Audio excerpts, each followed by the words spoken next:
안녕하세요. 나라TV의 나라입니다. 능력이나 체력의 차이가 각기 다르기 때문에 평등이란 있을 수 없다는 말이 있습니다. 그러나 리히텐베르그는 바로 그런 이유 때문에 곧 능력이 각기 다르기 때문에 권리의 평등이 더욱 필요하다고 했습니다. 지혜와 힘이 불평등한데 거기다 권리마저 불평등하다면 약한 자가 강한 자에게 받는 포갑은 더욱 커져갈 것이기 때문입니다. 라는 톨스토이의 명언을 들어보셨나요? 제 개인적인 생각으로는 이 구절을 보고 아리스토텔레스의 명언인 서로에 대한 존중이 없다면 우리는 사회적 동물이라고 할 수 없다. 라는 명언이 머리에 스쳐 지나갔는데요. 저는 공동체 사회에서는 다 같이 살아가기 때문에 존중은 기초며 필수라고 생각합니다. 존중과 인권은 단순히 사람을 대하는 방식 이상의 것이라고 생각하거든요. 여러분의 생각은 어떠신가요? 우리가 이러한 가치를 존중하고 실천함으로써 더욱 풍요롭고 포용적인 사회를 만들어 갈 수 있지 않을까요? 바로 사연자분을 모셔보겠습니다. 자기소개 부탁드려요. 안녕하세요. 탈북한 지 7년 차인 심지석이라고 합니다. 저는 평양 출신의 남들보다는 유복하게 자랐습니다. 부모님은 두 분 다 교수셨기에 저는 엄격한 집안에서 자라서 더더욱 공부와 성적에 목을 맬 수밖에 없었죠. 공부가 단 한순간도 즐거웠던 적은 없었습니다. 그나마 좋은 추억은 성적을 전부 다 잘 맞았을 때 부모님이 자랑스러워하시고 기대가 크시다며 칭찬을 해주셨던 그 짧은 기억이 납니다. 하지만 그 이상 저에게 사랑을 주지는 않으셨죠. 그리고 성적이 조금이라도 뒤처지면 그날은 꽤 패듯 맞는 겁니다. 다정한 부모님의 모습은 기억에 거의 없습니다. 그래도 다행히도 공부 머리는 부모님을 닮아 남들보다는 잘했었죠. 유일하게 이쁨을 받을 수 있었던 구실이었습니다. 어렸을 때는 부모님의 사랑을 너무나 받고 싶었거든요. 또 저는 북한에서 이과에 능통했습니다. 10살 때부터 수학과 과학 성적이 늘 A+이었거든요. 근데 이렇게 학교마다 과학과 수학을 잘하는 학생들을 선발하여 그 우등생들은 보통 장군님의 부르심을 받고 불려갑니다. 저 또한 당연히 불려갔었지요. 그때 처음 김정은을 보았었습니다. 어릴 때 첫 만남으로 본 거라 엄청 거대한 사람이고 되게 무서웠습니다. 그리고 부모님을 그렇게나 존경하고 총애하시는 사람이기에 어린 마음에 너무 부럽고 압도적이기까지 했습니다.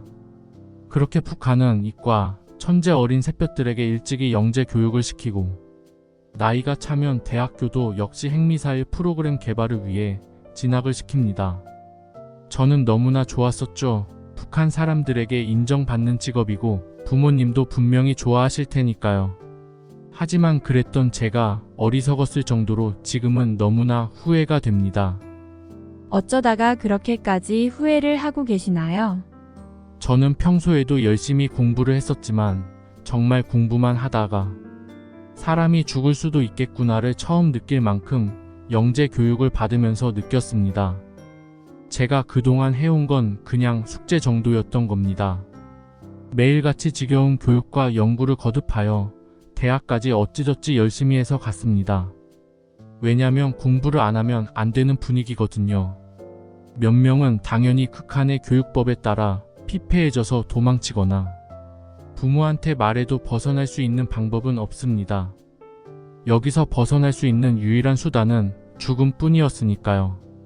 다들 노예마냥 공부하고 연구한 겁니다.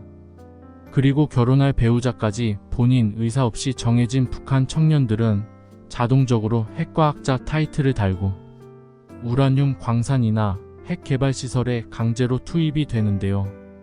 이때 집안 배경에 따라 근무지가 결정나는데 성분이 좋지 않은 과학자들은 피폭 위험이 큰 핵실험장에 배치됩니다. 핵 노동자들은 우라늄 탱크에 강제로 들어가게 되며 우라늄 분진이 공기 중에 떠다니는 밀폐 공간에서 일해야 하죠. 제대로 된 보호 장비가 없어서 핵과학자들, 동무 상당수가 피폭되어 백혈병과 피부암으로 단명하고 가족에게도 영향을 미칩니다. 저는 다행히도 출신 성분이 나쁘지 않았기에 평범한 연구실에서 죽어라 일했지만 출신 성분이 나쁜 친구들을 가끔 마주칠 때마다 하루가 다르게 얼굴과 몸의 변화가 심각하더군요. 근데 매주 생활총화를 나가며 자신의 사상적 결함을 공개적으로 고백을 해야 하는데요. 이때 근무 환경에 대해 불평하게 되면 그냥 나를 수용소로 끌고 가주시오. 랑 다를 게 없거든요. 그렇게 입 다물고 일해야 합니다. 그리고 저희 또한 피해갈 수 없는 현실이었죠. 저 친구들이 수명이 다 하거나 위급하면 당장 급하게 대체되는 사람들은 우리니까요. 그냥 생체 실험이나 다름이 없었습니다.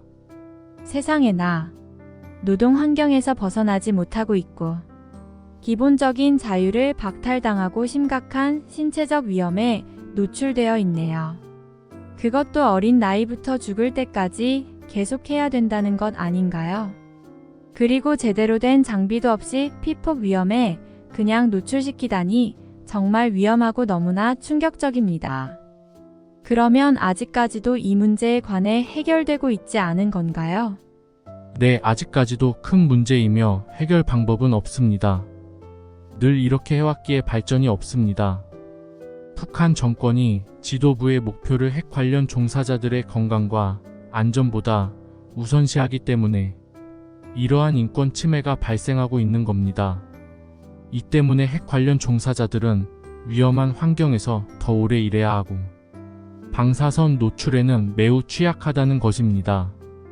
북한의 가장 중요한 사업이기 때문에 여기에 있어서 반발이나 언쟁이 시작될 경우 말 그대로 목숨을 걸고 하더라도 바뀌는 게 없기에 모두가 침묵할 수밖에 없습니다. 도망친 동무들은 말 그대로 수용소에 가게 되었고요. 한국에 온 저는 아직까지도 살아있는지도 모릅니다. 북한의 한 우라늄 처리장에서 일하는 다른 동무들은 우라늄 탱크에 강제로 들어가 우라늄 분진이 가득한 공간에서 일하고 있습니다. 고용량의 방사선에 장기간 노출되면 백혈병, 폐암, 갑상선암, 피부암 등을 유발할 수 있고 자녀에게도 영향을 미칠 수 있습니다. 많은 사람들은 다 알지 않습니까? 핵이 얼마나 위험한지요. 저희는 그걸 맨몸으로 들어가 연구하고 일을 합니다. 최고 지도자의 목표 달성과 요구에 중점을 두다 보니 부족한 자원을 채우기 위해 여러 편법이 동원되고 이 과정에서 안전기준이 제대로 지켜지지 않는 건 북한에 사는 사람은 누구나 다 아는 사실입니다. 저는 말로만 들었지 이렇게 진짜로 심할 줄은 몰랐었지요. 그러나 과학자나 기술자가 안전 문제에 대해 우려를 표명하는 것은 사실상 불가능하지요. 김정은 국무위원장은 아버지와 할아버지보다 핵과학자와 엔지니어를 우대하고 있지만 현재 이 순간까지도 여전히 그들의 건강과 안전은 희생되고 있습니다. 말만 우대하고 칭송하지요. 현실은 그렇지 않습니다. 저희는 노예나 다를 게 없습니다. 공부를 잘한다는 이유로 어린 나이에 끌고 와서 아무것도 모르는 저희는 김정은을 위해 공부와 인생을 다 바쳤습니다. 그러나 돌아오는 것은 처참하고 잔혹했습니다. 그때 당시에도 젊은 나이에 죽은 동무들이 한두 명이 아니었습니다. 몸이 약한 사람은 바로 몸의 증상이 빠르게 나타났었죠.